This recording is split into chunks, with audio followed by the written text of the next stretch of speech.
Alright, hey guys, Mitch here, and today I'm going to do something a little different. I'm going to do a keynote, just threw together a little keynote presentation on how to do an iOS video tutorial. This will be part one. It'll kind of be just an overview, things you need, just trying to go back to the basics. I have a buddy who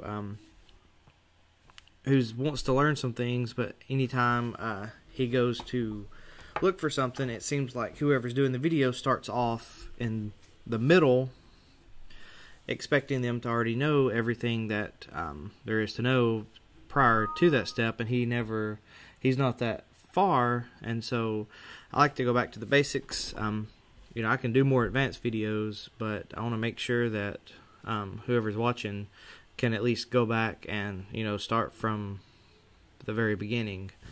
So that's kind of why I'm doing this.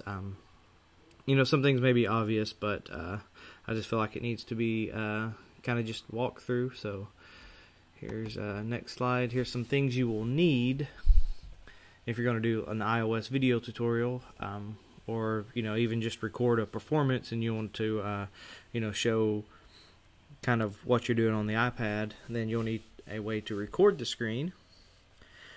If you're going to do voiceover instead of just typing up, which I prefer someone speaking instead of just having to read words, because I will listen to a video while I'm doing dishes or cleaning the house, and if I have to constantly watch to know what's going on, it hinders me from, you know, doing everything, and I'm focused on the screen instead of just listening to the commentary. So you'll need a way to record your voice or your commentary. You'll need a way to record the audio from your iPad, and depending on the, you know, type of tutorial, if you're doing some of the things like the sound test room does where he's demoing sounds, then you want to get the best audio. But if you're doing more of a tutorial on how to do something, then audio may or may not be as important. So you'll need to think about things like that, and then some way to put it all together to upload it to YouTube or wherever you're going to do it, preferably YouTube. Okay, so here's some ways to record the screen. You can use your iPhone or Android phone. I have an iPhone. They record in 1080p. It's super great quality. I've recorded a lot of my videos with my iPhone, recording the screen. Some great apps. VideoMicro Pro, I haven't used it yet, but I know the guys over at Film Riot, they've done some videos on it and shot some movies, or shot some little short clips with VideoMicro Pro. Looks really awesome. I do use Movie Pro. I got it for free, but it's definitely worth the $4.99 because it gives you a lot more options, with being able to lock your autofocus, your white balance, and things like that. If you have a webcam, like the Logitech 920, I know is popular with the gamers, doing screen shares and having their picture in the screen. The 920 does a lot. I got the LifeCam Studio from my buddy. And it's 1080p. It's like 6 years old, but I mean, it does HD, and I'll show you that in just a second. And most of them do. And so let's flip over to just my iPad, and this is actually a screen from the LifeCam, and I can throw my iPad right underneath it, you know, and pull something up. Now, it doesn't do the greatest with, you know, balancing out, you know, the whites and stuff like that, and it's not natively supported. The LifeCam is not natively supported, but that's what I have. So, and it looks pretty good. I can show you. I built this. Turn the light off. I just cut out a hole right there and put some tissue paper. And this is just a cardboard box. I don't have large hands, but kind of give you an idea of how big it is. It's like probably 8 inches, 8 inches high, and this is just a piece of black felt that I have had found. But yeah, I just took a cardboard box, and then right here I cut a hole. I tried different sizes cardboard boxes, but this one seemed to just be the perfect size to just slip right in the hole. Get it set up, and the iPad fits perfectly. You know, I can move it over and throw my picture in there, and it works out really good. I'm recording all this with OBS,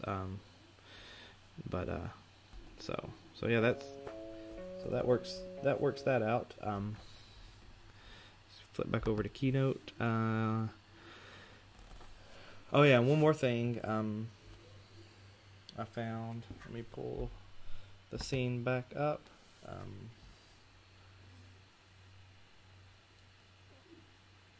Like the whole fit perfect with my iPhone. You know, I can turn the light on to get a little, you know, better picture, but so about, you know, probably about 8 inches with your iPhone would will do this, fill the screen with your iPad pretty well. So I thought that was good. So yeah, just find you a cardboard box. If you're like me and you order a bunch of stuff off Amazon all the time, then you'll have plenty of boxes. So and then let's see what else. With your lightning cable, if you plug your if you have a Mac and you plug your iPad into your Mac, you can open up QuickTime and record the screen, you know, directly with QuickTime.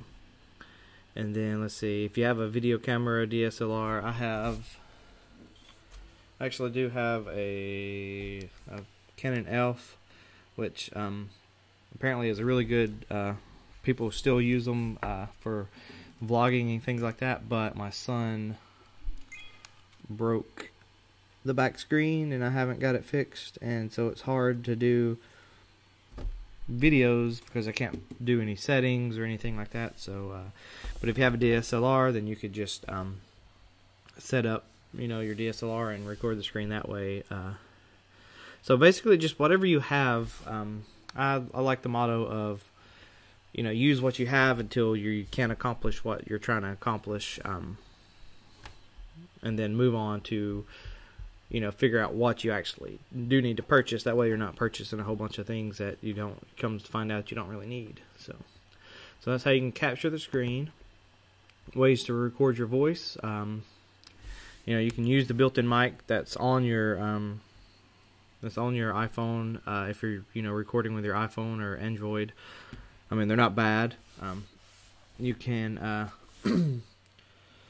you know, use the headset that comes with them. Those are, you know, it's not going to provide obviously the best quality, but it's going to be good. If you have, you know, a USB audio interface, you know, you can just however you're recording, you can plug it in and capture your audio that way, you know, using audio share or whatever. I've used a cheap lapel mic that one of my friends loaned me, and that actually worked really good. It sounded a lot better than the built-in on the phones, and I've seen them, you know, 10, 12, you know, $15, so it's pretty cheap.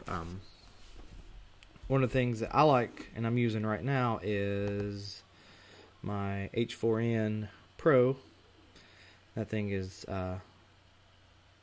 awesome. Let me see if I can get it to focus. I love this thing. Now I am having issues with trying to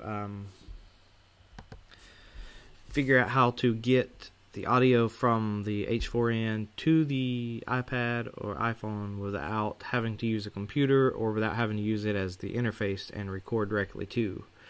So I contacted Zoom about that to see if they had any solutions without having to go out and buy like a wireless SD card reader, which would work because you can get them. It's got a built-in battery. Because I know somebody had asked if I could show how to do an iOS video without the oafish, smelly computers. So I will dedicate a video just on how to do it without a computer as well. But so yeah, that's how you can record your voice. Ways to record audio from your iPad.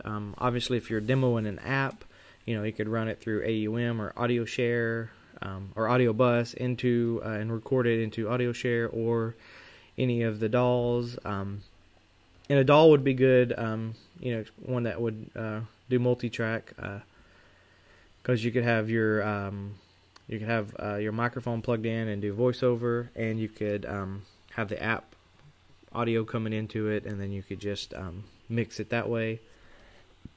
You can route the if you have a USB mixer. I've thought about getting one of the cheap little USB Behringer mixers just for ease of use on recording stuff. Being able to just throw several things in, mix it on the mixer, and then just record.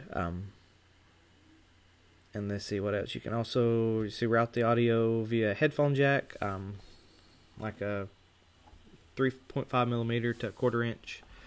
I know there's would be a little bit of audio loss in quality coming out of the headphone jack, but if you're just doing a demo, whatever makes it easier. Obviously, if you're trying to, like I said earlier, if you're trying to get the best quality, then you'd probably want to use something like Audio Share and record directly onto the iPad, or record the out of your USB interface into something like my H4n or something like that. You can use the my H4n. Let me bring up the scene again.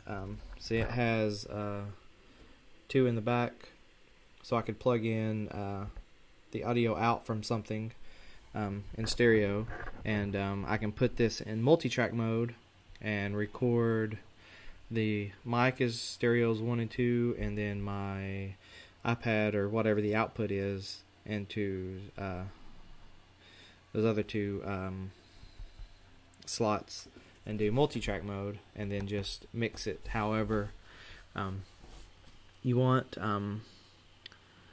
And yeah, here's a thing, like if you're trying to do a sound demo, sound design where sound is important, then you're going to try to do whatever way yields the best results. And if it's just a tutorial, a walkthrough, a quick tip or something like that, where audio is not the most important, then I have just used my H4n and recorded the audio from my studio monitors on a couple of my videos, just for ease of use.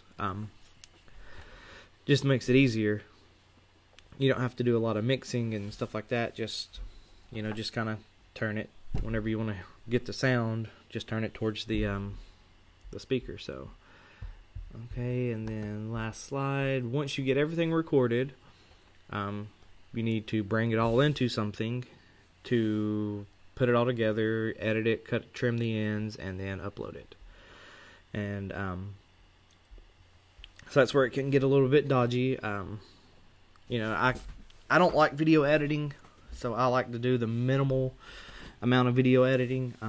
I do have Final Cut Pro, and that's what I use mostly for this, but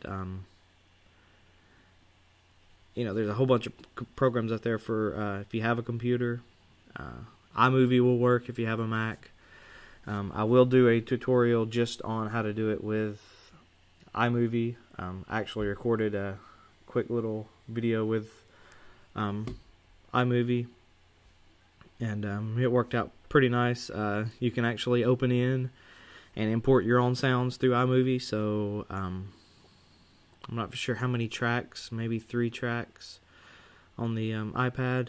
But the thing about using your iOS device, if you don't have a computer, is you're going to have to conserve space. You're going to have to delete apps to do the videos, then put them back on. I had posed the question on a Hack Attack Live that Jacob did about you know, I'd like to use my iPhones more for video, and he does all his on an iOS device. He don't use his computer, and he, you know, just said he's got to delete apps and things like that. So it's possible, it's completely possible. You know, iMovie, the Pinnacle Studio is what he uses, and then that new app, LumaFusion, which, I mean, I thought about buying because it's a lot smaller than iMovie, and it seems to work out, but I don't know if I want to, I'm not that I would waste $20 on it right now, but since I already have Final Cut Pro, and I don't usually record movies or do any of the editing, you know, mobilely, you know, and I always have my Mac handy, you know, I don't really feel like it's necessary, so, and that should, I guess that should do it. So, if this video helped, give me a thumbs up, like, and subscribe. Visit me at youtube.com/theaudiodabbler. Just got the that direct URL. And stay tuned. I will do a few more parts, or kind of show you how to actually use some of the tools, and I will definitely do one that is strictly iOS, from start to finish, and I will talk to you guys later.